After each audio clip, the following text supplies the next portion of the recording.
And the record button. Record button is very important. I hear lots of button pushing on your side, but no applause emoji for you. That's because I'm pushing buttons.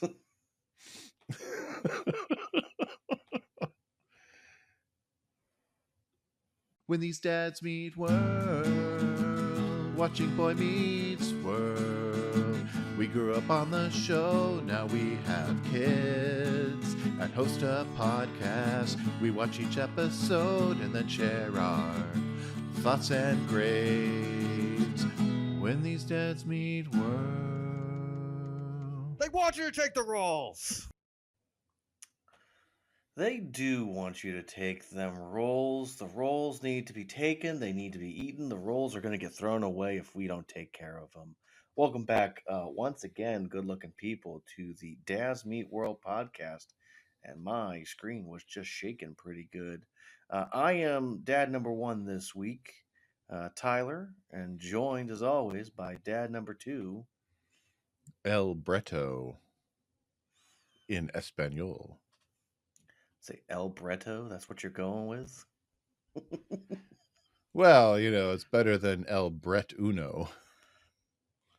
The Brett so. one. The Brett one. Spanglish is my native tongue. Yeah, Brett's in a weird mood today, so that's what it is. Well, I get tomorrow off, so, you know. Oh, fair. I worked over the weekend, so I get to take tomorrow off. Interesting. It would have been today, but we had stuff to put out today. That's fair. Yeah. Well, Brett, how are you, and did you get the stuff out? We did get the stuff out. It was a podcast episode and something else.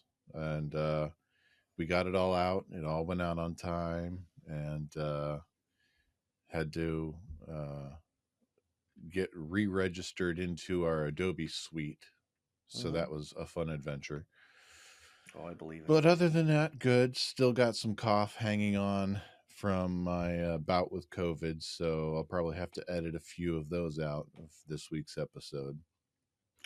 It's not a real podcast if you're not, Brett. I know. I can already feel it trying. How about you? What's going on with you?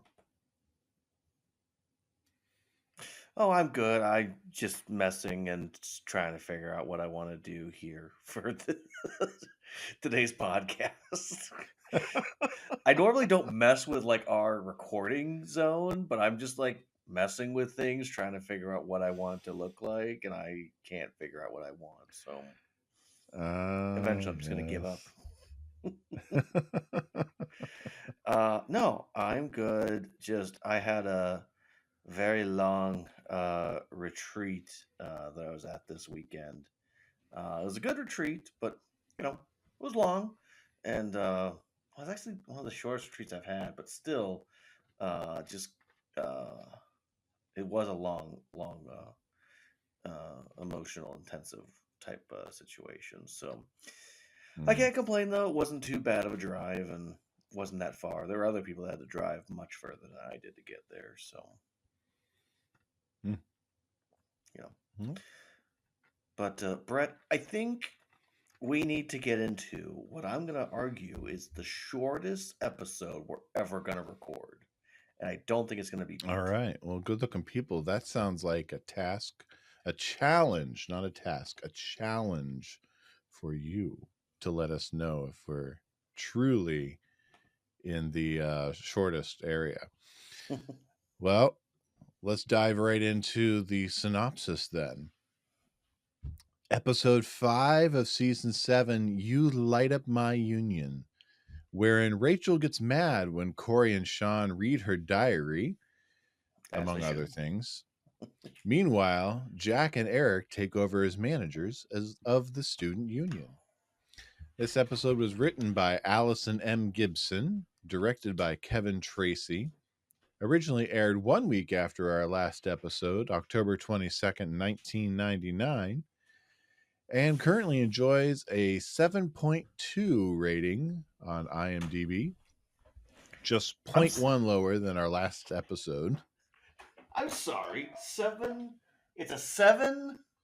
It's a 7.2. It's only 0.1 lower than last week's episode. Good Lord. Which I am no, that's old information. I didn't delete that. And Nielsen wise, last week's episode was an 8.71 rating. This week's episode is a 7.75 million viewership. No, So makes sense. pretty big drop there, almost a full million in viewership. Mm-hmm. So take it away, Tyler. Well, Brett, we're gonna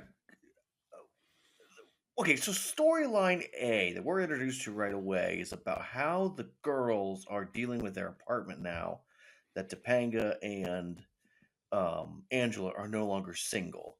And it can be summed up in one simple short statement.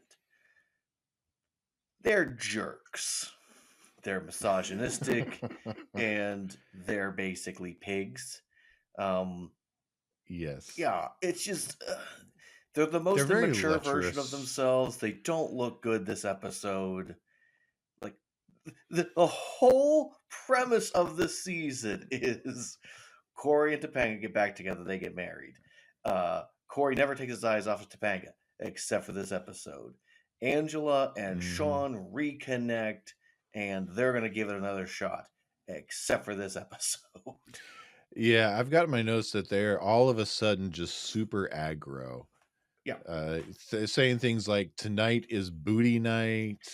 Yeah, And they're have you ever heard of anything like Jennifer Lopez versus Carmen Electra on Celebrity Deathmatch in pudding on ponies? just everything about the way they act, the way they talk is not the characters we've known this season.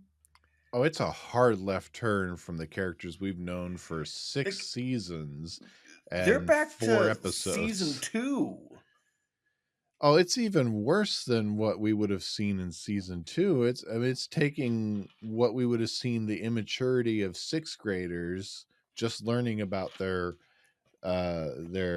hormones. Telegram is teenager. Telegram is teenager.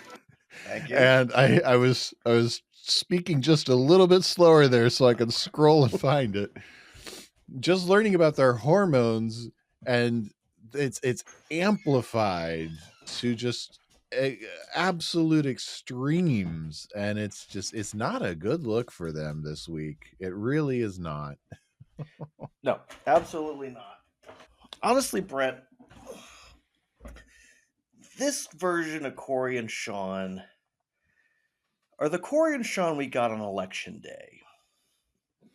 And we both made our feelings about that episode very clear. Yes, we did. So I don't have good confidence for the rest of this episode.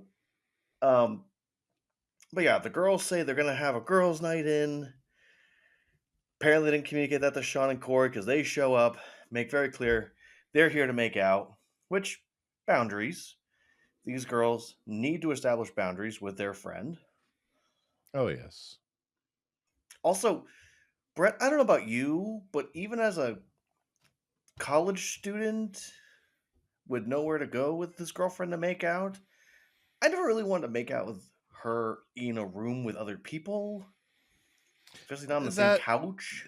Yeah, that wasn't me. That wasn't me and Kelly. I knew people at Geneva that were perfectly fine with that. I lived with someone that was perfectly fine with that at one point. But no, that wasn't me. Yeah. So, anywho, yes, they are going to watch a movie, misogynistic talking point back and forth, talking about booty. They also make a reference that apparently Eric and Jack only wanted to watch things with booty in the title as well. that was never communicated before. No, we never seem to see that. Like, they always talked about real movies. They had real discussions about things. They were going to do the Rocky run. Yeah, really. I don't know. This is just. I think this is Allison just kind of getting some angst out. Could be. her So writing. anywho, we go to the student union where Jack and Eric are working at the student union. And they're seniors now. This episode alone. Yes. The only time we'll see them working here. Well, no, I think we'll see them back working there at least once more. Will we? I think we will. I think we will, because there'll be a character that's introduced later on that has something to do with them working at the student union, if I remember correctly. All right. But I digress. It's not a major plot point. It's not a major thread line for them. So Jack and Eric are seniors now. Yeah, apparently they're seniors. I like how they just kind of shoehorn that in right now to be like, well, we got to think about the rest of our lives. We're seniors. Mm-hmm. It's like, oh, great. Here we go again. Yep. Yeah. But apparently Feeny helped them to get their job because, Feeny can do anything. How much sway does Feeny have being married to the dean? Yeah, I mean, for campus jobs, for me, I always had to apply, and then they would do an interview. Like, food service was really easy. It was just, hey, you're a body, fill the shift.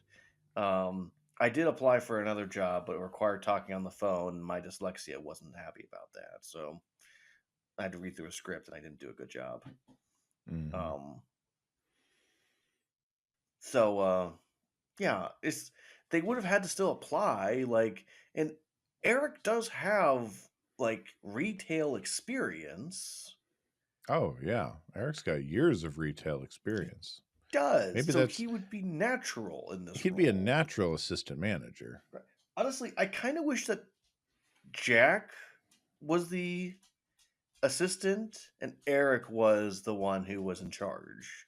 Assistant to the manager. Yeah, because I feel like they make kind of clear that Jack has kind of had an easy go of it, even if he's worked and made up his own money. Where did that money probably ultimately come from? It came from his dad. So yeah, I feel like Eric has more experience, but we can't write those nice things. No. And the way that Jack is acting as if he's been here for quite some time, and he clearly hasn't because he just got the job. Yeah, we're not sure how long he's actually had it. Yeah. But we do find out that I've been trying to track how we refer to the dean in season 7, since we don't actually get to see her. It's Mrs. Feeny this episode. Of course. I mean, maybe she retired. Maybe she's gone. Maybe I get that, but maybe Feeny's now dean. It would track, he went from teacher to principal in the early seasons. Maybe he's gone from professor to dean. Mm-hmm. Hey, they've given the power to get rid of Myron. Well, anywho, Brett, Eric is showing he's good at his job. He's connecting with people, doing a bunch of stuff, and all of a sudden, Jack in the middle of a shift just goes, "Hey, Eric, it's our first week. You take the money to the bank and deposit it." Yeah. Yeah. Now, Brett, I don't know what I know you worked whenever you were a young person. I couldn't remember what responsibilities you had at college, but as someone who was not, say, full-time paid person, when were you ever given the responsibility before then to take money in a bag to the bank? Now, I myself was never tasked with taking any daily or weekly deposits into the bank. So I can't speak to when they go in, but I have been in the bank at different points in the day when I have seen different business owners or managers take them in at different times of the day. So I can't speak to this being accurate or not. Mm-hmm. It does seem a little bit off that they would just throw him in there like that, but I can't really say it's inaccurate. Yeah. Well, I just, from my vantage point, for the college itself, for any sort of business ran inside the college, it would make sense that it wouldn't go straight to the bank, but to like the counting department or something, and they deal with the physical money at that point. That is true, unless it's I mean they function almost as an independent bookstore entity type of thing, if they're functioning under that type of a banner, an umbrella banner, where they're part of the college but they're kind of not, where they're like renting out space. Yeah. So they hire college students to work there. I could see that. But yeah, it honestly, it probably still is part of the college, so it should go through the college's coffers. Right. Well, it would make sense that it would be like checked, like this is how much we made. I mean, even if it's supposed to go straight to the bank, which fair, but it should not be a college student's responsibility. Is mostly the frustration I had. Oh, yeah. I have in my notes that they both commit fraud at this point. So, Yes. Although I have to say, Brett, because Jack tells him very simply, take the money in the bag to the bank, deposit, and come right back. Take the money to the bank, deposit, come right back. And the next scene is take my mom to see take my Frank, mommy to see Frank, clean my closet, take a nap. Where am I?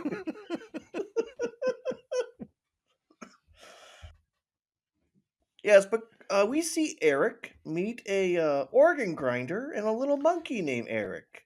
We do. The organ grinder is played by Jack Axelrod. The first and only time we'll see him on Boy Meets World. He has 90 acting credits to his name, including his career stretched a long time. Kojak, Hill Street Blues, Night Court, General Hospital, Murphy Brown, Everybody Loves Raymond, Dharma and Greg, Frasier, Scrubs, My Name is Earl, The Office, Brooklyn Nine-Nine, Modern Family, and more. That's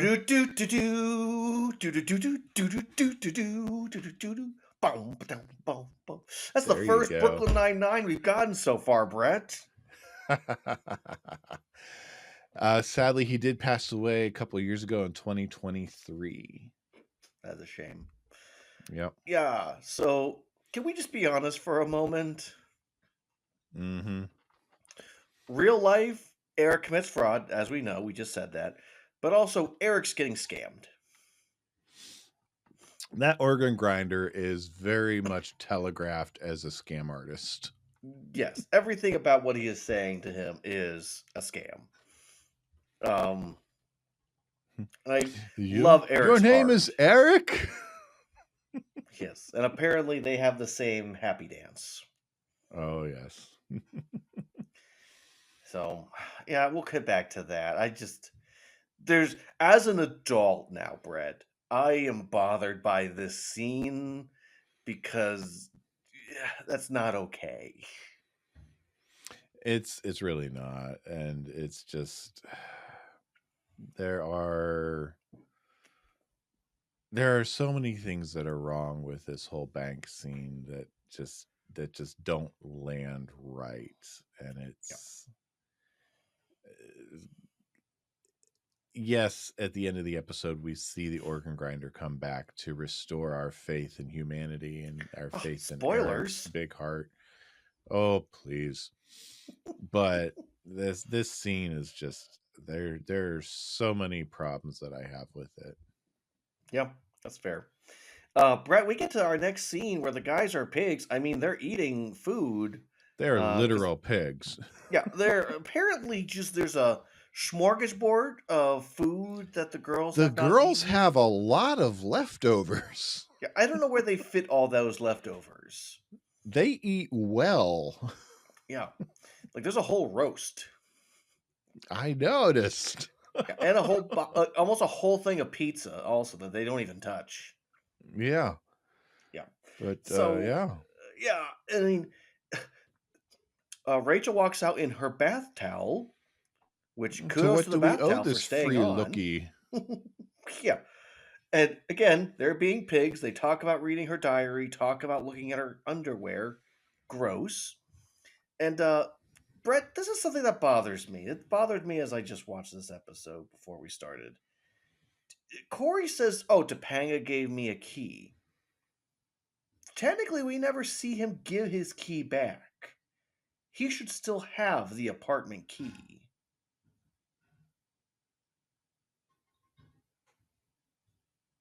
Run me through that again, because I don't think I quite tracked with that. Eric gives Cory a key in season 5. Right.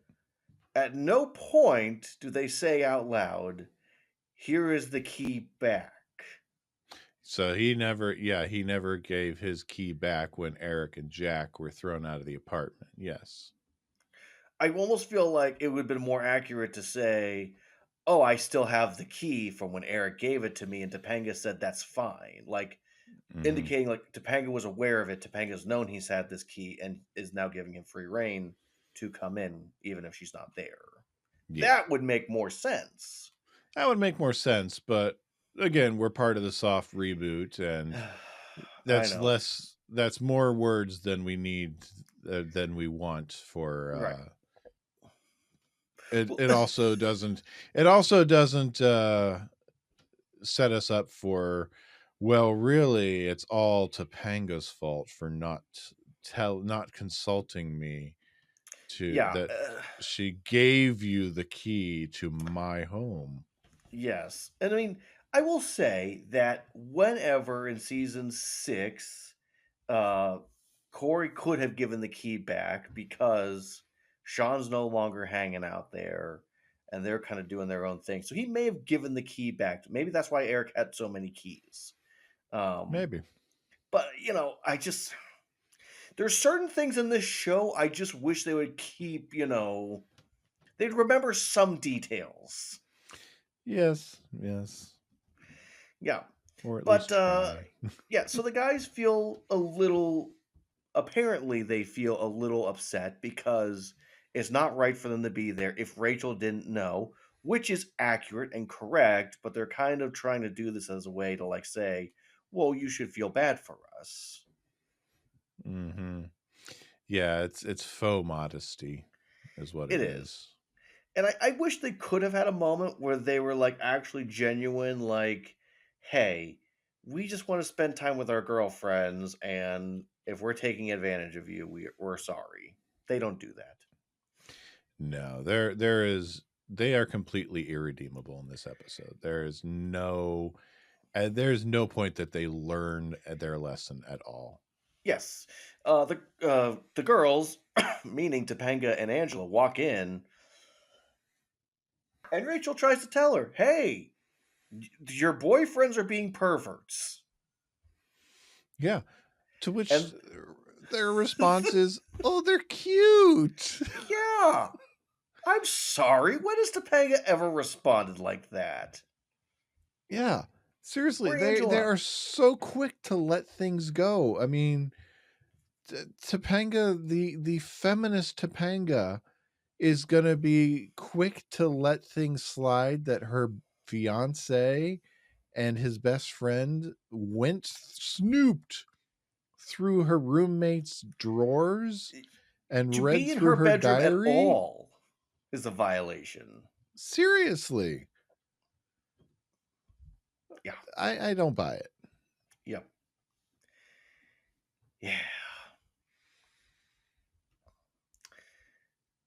So anywho, Eric finally comes back and tells Jack, hey, I gave the money to a monkey. And he says, the organ grinder says he'll pay me back. He promises. And Jack is rightfully upset because in this scenario where a college student can drop off money in the bank for his school's or what is it called? Student union.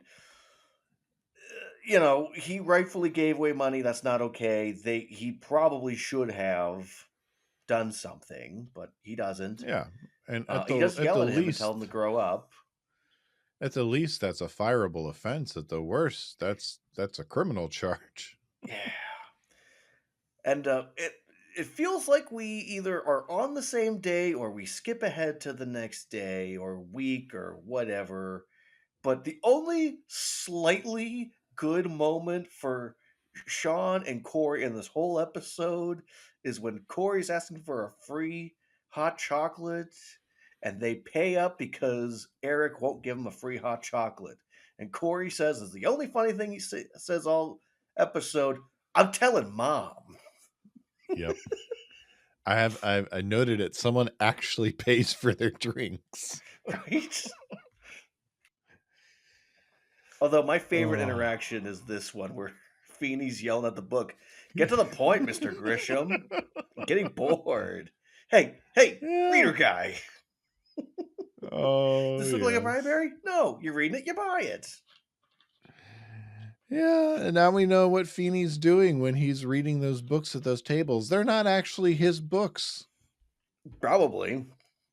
He's just reading books off the shelf in the student union. He's just treating it like his own library. Yes. But apparently Eric doesn't know what a expiration date is or a card issuing date is. Again, the man has he has experience. He's had a credit card. He's Yes. a high school graduate. He's about to graduate college, and he misinterprets the card member's since date on the credit card because he's being hyper efficient. Yes. Funny scene, but it's hilarious. No. But just it's like, okay, but he worked at his dad's grocery store. He handled these. He's more than likely helped out around the store, the outdoor store. Yeah, he worked for either a year or 2 years at the outdoor store. Like, he's seen a credit card before. Yeah. I mean, he was going to go into business with Alan at one point. So he's got to know these kinds of things. Mm-hmm. The flanderization can only stretch so far. Yeah. Well, Jack's trying to say, isn't it great? Look how efficient he is. And I love Feeny's response of just, frankly, this place gives me the willies now. Yeah, everyone's all sad and robotic and just Eric's just yelling at fun. everybody. The couple he puts together in the first couple of minutes, he is pushing them away because they're necking. Take it to your car. One stirrer. Share the sweet and low.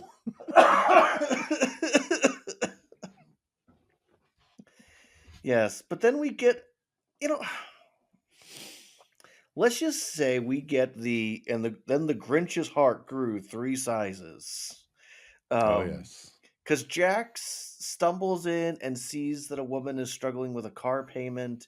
And even though those conversations are held away from where people are doing deposits, and this world is happening right beside him.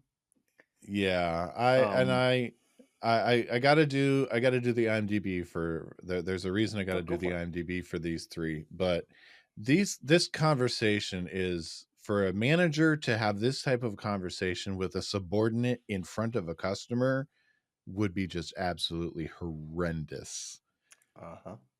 But here's the IMDb. The loan officer, played by Billy Stevenson, first and only appearance on Boy Meets World, 65 acting credits. The Jeffersons, Growing Pains, Who's the Boss, The Fresh Prince of Bel-Air, Hanging with Mr. Cooper, Step by Step. Step by step, day by day. Friends, The West Wing, ER, Mike and Molly, Workaholics, and more. Wow. The Woman, yes, just credited as The Woman. Definite article. That's nice. Jennifer Griffin, first and only time. Sexist at all. Yeah. First and only appearance on Boy Meets World, 62 acting credits. The Twilight Zone, MacGyver, Walker, Texas Ranger, The Jeff Foxworthy Show, The X-Files, Vanilla Sky, Angel, The Leftovers, and more. And then that lovely bank manager, Lou Felder, first and only appearance on Boy Meets World, 67 acting credits. Starsky and Hutch, Chips, Hill Street Blues, Dallas, Knight Rider, The A-Team, Alf, Who's the Boss, The Fresh Prince of Bel-Air, Sister Sister, Smart Guy, and more. So we've actually got some TGIF connections there between a couple of them. Yeah, a lot. Yeah. But Jack that sees this whole interaction. conversation, it's just it's crazy. ridiculous that it's taking place not only in front of the customer, but in full view. Now, granted, this would be in a banker's office away in real life, so set design, they didn't have the room for it, and they didn't build a banker's office because they want this to happen in front of Jack. But for this to happen in front of a customer, it's just, that bank would close. Crazy. Yeah. But I like that Jack can see himself being the mean jerk boss, only concerned with making money and making sure he understands it's not Candyland. This show really does not like Candyland. Doesn't. And he sees that he is the one yelling at Eric, and Eric is trying to be kind and courteous, and he says, "No, I'll change." And Jack steps in and says, "No, ma'am, you take this amount of money because I clearly know how much money you need to make up your payments." It's the 90s. It wouldn't be as much as he's putting into that bank. I guarantee it. Not at all. So that lady is walking away with a fine chunk of change and definitely going to be getting ahead of himself. Yep. So now Jack's committed fraud. Yep. Luckily, Jack has some money behind him, so he can just pay it off. Yeah. So we've got Jack's become Scrooge. Uh-huh. You there, lad. What day is it? What day is it? Give your money to some random person at the bank day. And then we get the horniest horn dog that Cory and Shawn ever act, and it's really gross and disgusting, and I honestly don't want to talk about it, Brett. Just make clear that Rachel comes out in something that is mildly different than the clothes that she normally wears. Honestly, not much. Probably as racy as they could get for the 8:30 time slot. It's fair. I definitely think the bathrobe was racier earlier, or the not bathrobe, but the towel. But yeah, she comes in trying to basically flirt with the boys right in front of their girlfriends, and the girls go, "Oh, I can't believe you guys are acting this way. Rachel, how could you do this?" It's turn around pretty quickly. Cory and Shawn are pigs. They kick him out, and they make clear, us girls will stick together for an episode. That's right.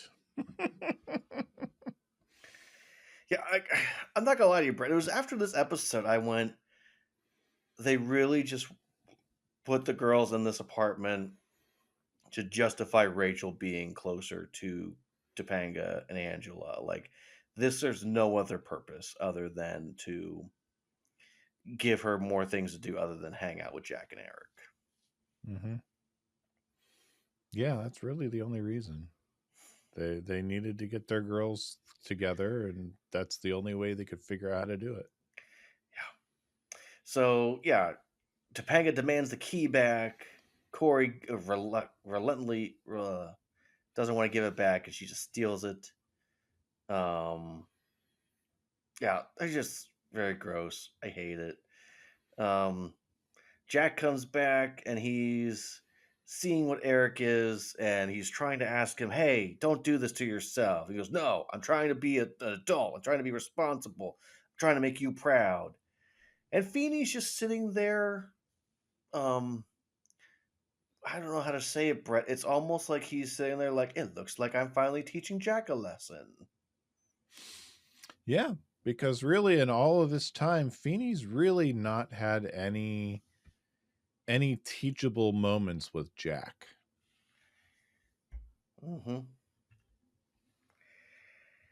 Yeah, it's weird. Like, you would think that they would have had a moment already, but season 7, even though he's been potentially his professor at some point this year already, He teaches enough classes that he should have been. right? But yeah, he gives him the life lesson of, hey, yes, you need to go after your dreams and go after the things you want, but also if you're not kind to people, you're not going to have good interactions and you're not going to be a fully a fulfilling person. Um, and I think Feeny knows that Jack easily can go off and make a bunch of money and do a bunch of bad things. And he needs someone like Eric to remind him it's not just about being successful, it's about what you do when no one else is around. Who are you when you're not trying to entertain people? Yeah, he wanted both of them to rub off on each other. He wanted Eric to become a little more uh, efficient, a little more disciplined, and he wanted Jack to become a little more open-hearted. Yeah. Because in the big cold world, you need Jack's brain and Eric's heart to survive. Yeah. Which is not a bad lesson to be learned. Not at all. So, yeah, and then all of a sudden the organ grinder comes back, Brett, with little Eric. And Isabella, Yes. the girlfriend. Oh, yes. What he needed the money for. Yes, and apparently they were able to make enough money off the mean streets of Philadelphia to pay him back. In just this quick amount of time. Now, again, Brett, if he went like to New York City, I could see that being a reality. But in this world, New York and Philadelphia are worlds apart. Yeah. That's real hyper realism to see. What was the amount? It was like, I thought it was like 1800. Yeah, it was. I wanted to say 14 or 1700, something in there. That much in the span of probably a week at the most is very, very unbelievable for an organ grinder. In Philadelphia.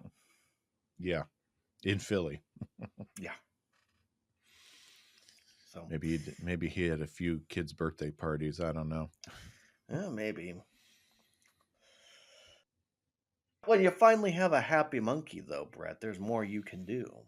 Oh yes, the monkey that's willing to do his happy dance is going to bring in lots of moolah. Yes, but I do like that it ends with the encouragement of "You're a good boy, don't change," and Feeny making clear that he sees good in Eric, even if he gets frustrated with him. Yep. Feeny loves Eric. There's no way else around it. Nope, no other way out of it. Feeny, friend. Friend, Feeny? Feeny? So yeah, couple of pigs and a couple of frauds. Yeah, that's it. Yeah. So do you have any deep dives for us? Yeah, I got a couple.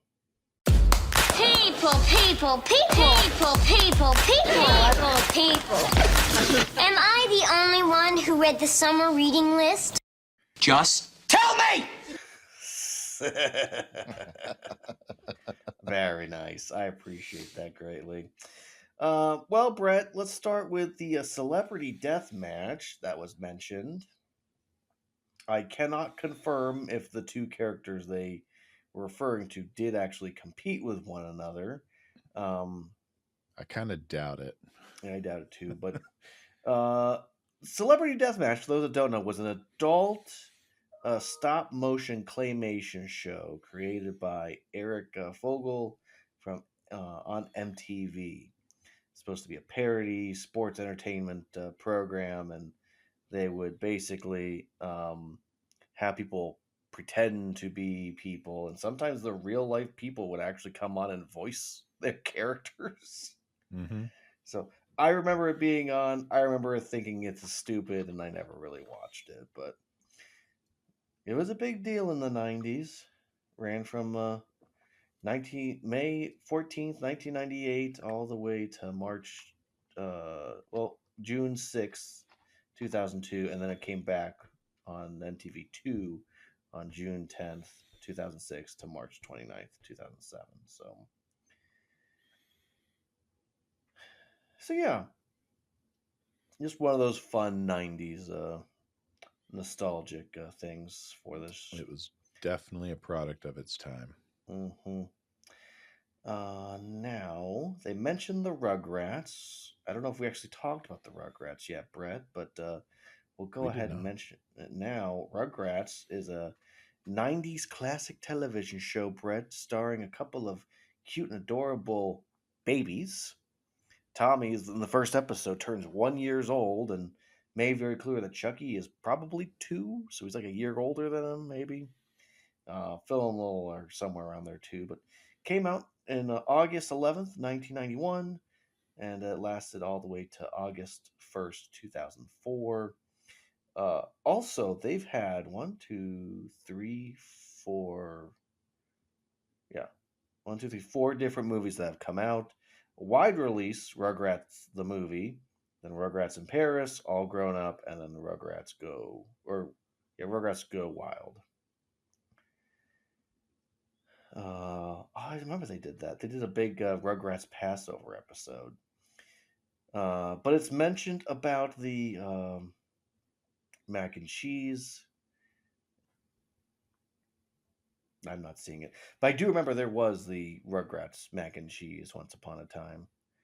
It was a big deal. For Kraft, of course. Oh, of course.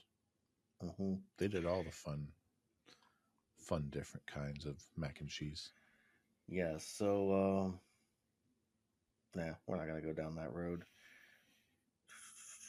Street organs, Brett. Let's talk about those real fast. Based on the organ grinder is a French automatic mechanical phonemic organ designed to be mobile enough to play its music in the streets. The two common seen as the German, the larger German. Smaller is the German, and the larger is the Dutch street organ. History. First came about in the 18th century, Brett.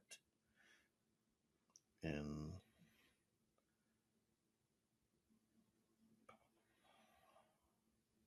nope, I'm going to give them way too much information. The biggest thing we just need to know is that it's not as popular as it once was, and I think that's a good thing. Mostly just for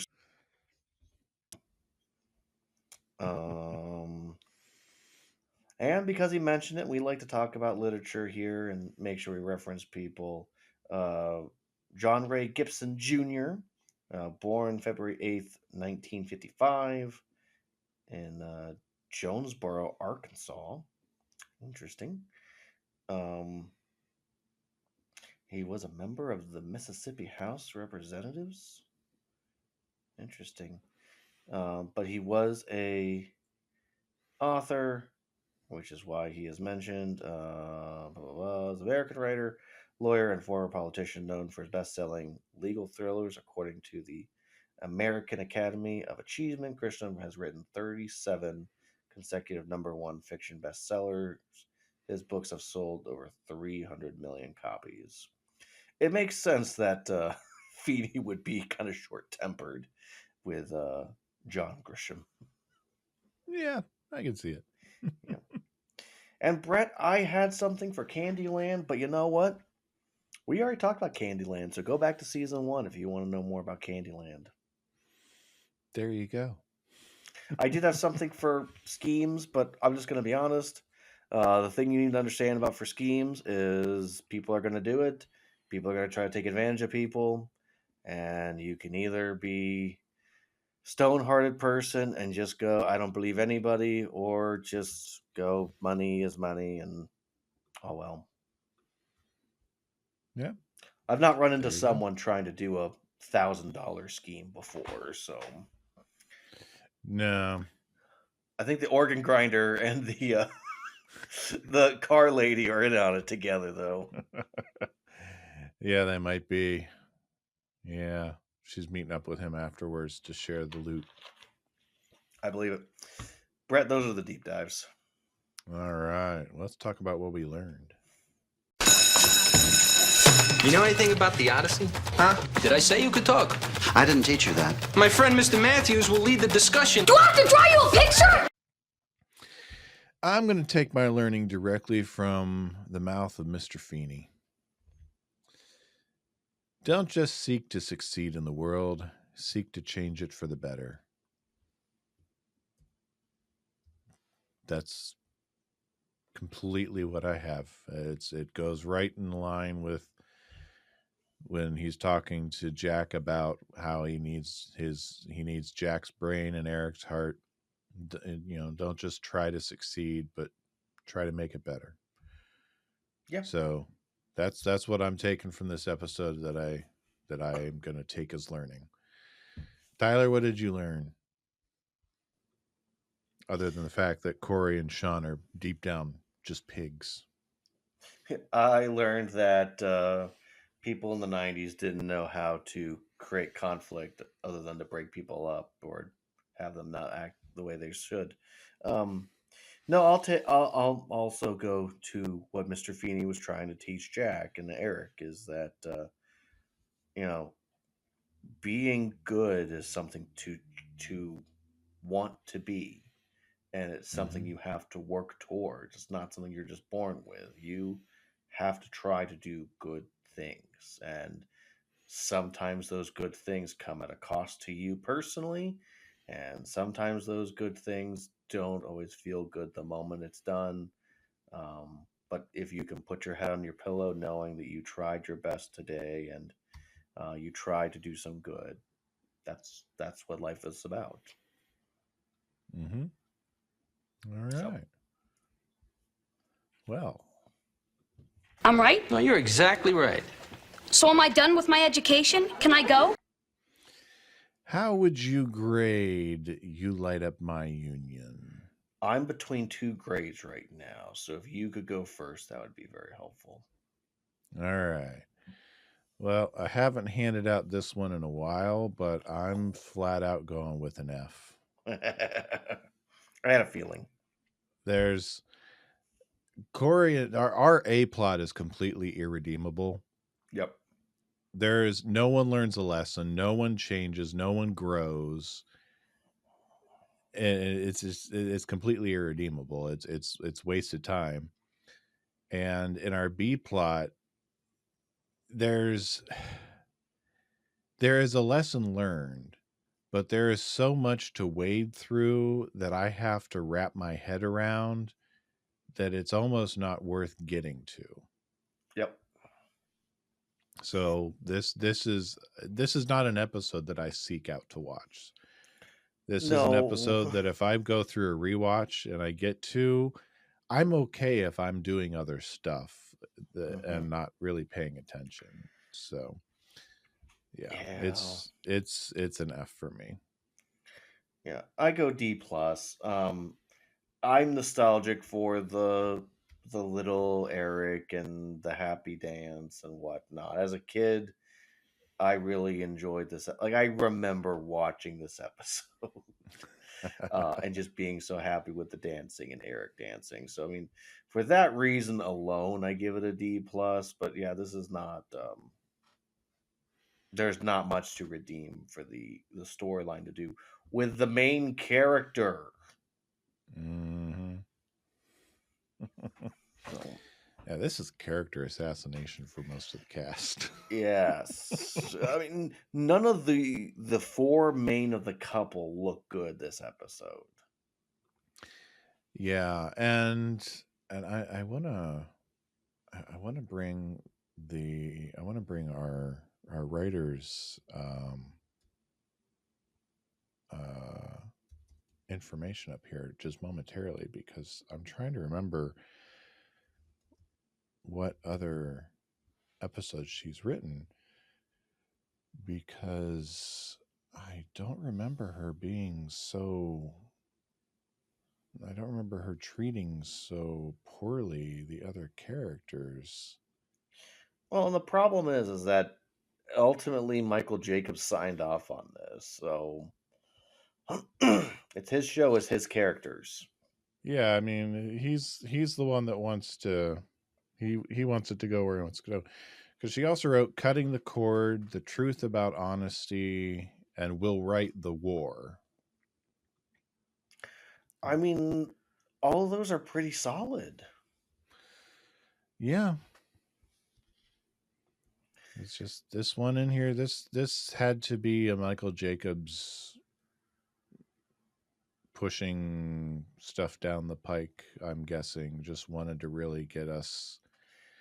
I think this was probably a Michael Jacobs let's get Rachel out there in something skimpy episode. Well, for our A plot. This truly feels like a filler episode, Brett. Oh, all the way. Like, it feels like we were supposed to go from they're back together, they're planning the wedding, the next episode is they're getting married, and they realized, oh no, we're an episode short. We need something quick. Yeah, what do we need? Well, we got that thing for Eric and the dance. That's perfect. Let's keep that. What should Cory and Shawn do? I know. They should be giant douchebags. Let's just have them be really horny douchebags, and we can get Rachel out in something skimpy. We can have the girls be okay with it until they realize just how big of pigs they are. Yeah. There we go. There's our episode. Yeah.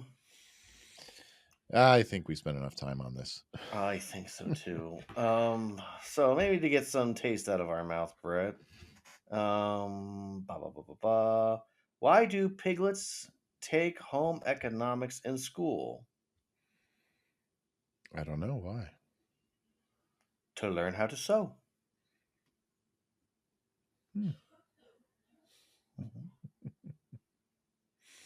I don't fully get why that's supposed to be a dad joke, but sure. Where do pigs keep their money?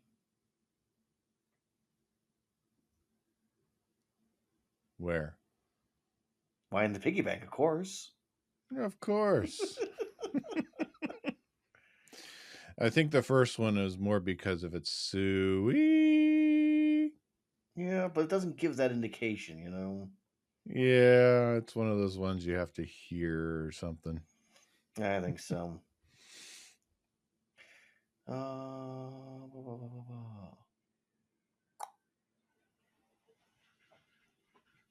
Wow, none of these are good. All right, let's try this. What's the first line in the Pig's Bible? What's that? In the beginning.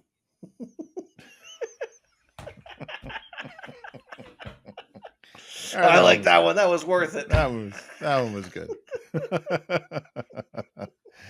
All right, good looking people. Thanks for sticking it out with us.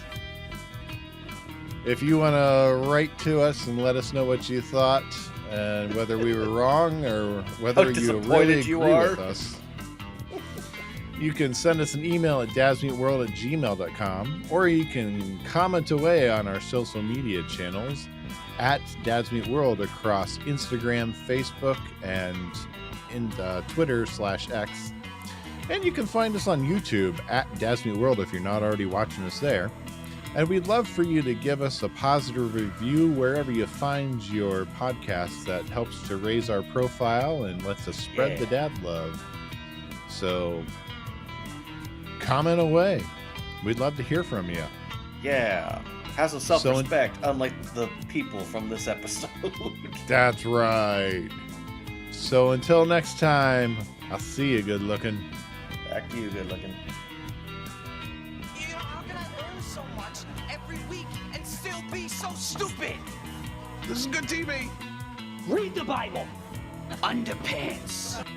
Oh, I am never gonna pee again! We are the Timmers. Was that duckies? No, garbage. I'm gonna get back and start slapping some people around. Dads Meet World is a production of Headfirst Studios. Headfirst Studios. Tell your story.